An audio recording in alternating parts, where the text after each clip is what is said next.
বিশ্বকাপের আগে শেষ প্রস্তুতিতে বড় সিদ্ধান্ত, ঝুঁকি নিতে চায় না আর্জেন্টিনা। ফিনালিসিমা বাতিলের পর হঠাৎ করেই নতুন প্রতিপক্ষ ঠিক, আর সেই ম্যাচ ঘিরেই ঘোষণা করা হলো চমকপ্রদ স্কোয়াড।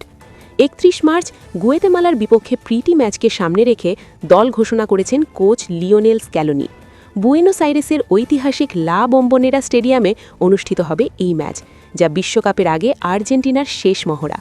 স্কোয়াডের সবচেয়ে বড় চমক দুই নতুন মুখ, টমাস পালাসিওস ও গ্যাব্রিয়েল রোহাস। প্রথমবারের মতো জাতীয় দলে ডাক পেয়েছেন তারা, বিশেষ করে পালাসিওস, যাকে দীর্ঘদিন ধরে নজরে রেখেছিল কোচিং স্টাফ। দলে ফিরেছেন অভিজ্ঞ মার্কোস আকুনা, তবে ইনজুরির কারণে বড় ধাক্কা। দলের বাইরে রয়েছেন লো সেলসো, লিসেন্ড্রো মার্টিনেজ এবং লাউতারো মার্তিনেজ।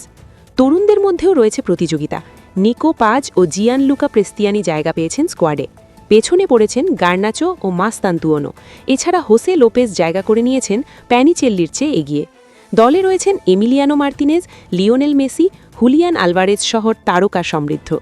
এই ম্যাচে কেমন পারফরমেন্স দেয় আর্জেন্টিনা, সেদিকেই এখন তাকিয়ে ফুটবল বিশ্ব। আর এমন সব আপডেট পেতে সাবস্ক্রাইব করুন UR বাংলা নিউজ।